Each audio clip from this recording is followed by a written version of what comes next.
5 August বিজয়ের দিন ৭১-এর যুদ্ধ অপরাধের দায়ে দণ্ডিতদের ছবি প্রদর্শন শিবিরের পরিপক্কতার অভাব বলে মনে করছেন ঢাকা বিশ্ববিদ্যালয় প্রশাসন। বলছে, এমন দিনে যেখানে দলমত নির্বিশেষে সবাই একটি গণ অভ্যুত্থান ঘটিয়েছে, সেখানে এই কাজ করার আগে সংগঠনটির সতর্ক থাকা উচিত ছিল। এদিকে বিষয়টি নিয়ে ক্ষোভ জানিয়েছে বিভিন্ন ছাত্র সংগঠনের নেতারা। তবে শিবিরের দাবি, ভিন্ন খাতে প্রবাহিত করতে ত্যাগ দেয়া হচ্ছে তাদের। বিস্তারিত আওলাদ বাবলুর প্রতিবেদনে, ক্যামেরায় ছিলেন ওয়ালিদ খান।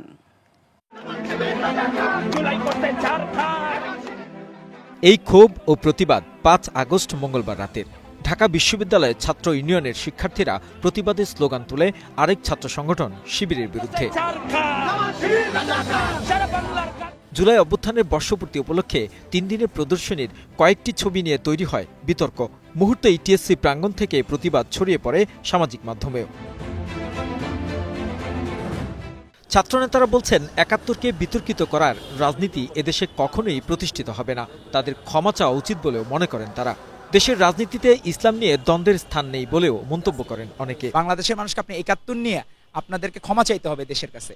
যতক্ষণ পর্যন্ত আপনারা ক্ষমা না চাবেন, ততক্ষণ পর্যন্ত বাংলাদেশের মানুষ আপনাদেরকে মাফ করবে না।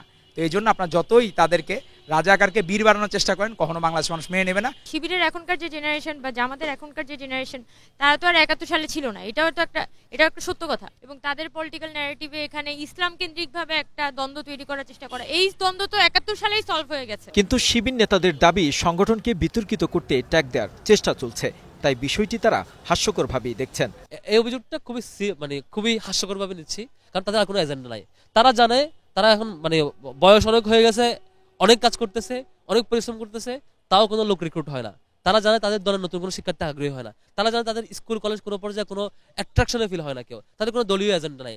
যার কোনো এজেন্ডা নাই, তার অন্য এজেন্ডা বিরোধিতা করাই কাজ। এদিকে ঢাকা বিশ্ববিদ্যালয়ের প্রক্টর অধ্যাপক সাইফুদ্দিন আহমেদ জানান, অনেক আগে এই কর্মসূচির অনুমতি নিয়েছিল শিবির। তাদের প্রদর্শনীর এমন চিত্র মোটেই কাম্য নয় বলেও মনে করেন তিনি।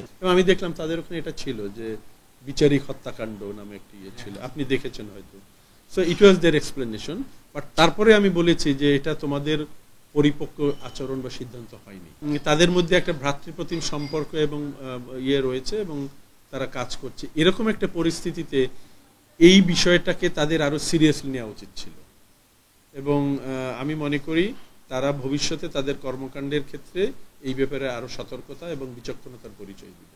গণ অভ্যুত্থান পরবর্তী সময়ে যেখানে সবাই এক হয়ে বিজয় উদযাপন করছে, সেখানে এমন বিতর্কিত বিষয় উপস্থাপনে শিবিরের অনেক সতর্ক থাকা উচিত ছিল বলেও মন্তব্য করেন ঢাকা বিশ্ববিদ্যালয় প্রক্টর। আওলাদ বাবলু, গ্লোবাল টেলিভিশন, ঢাকা।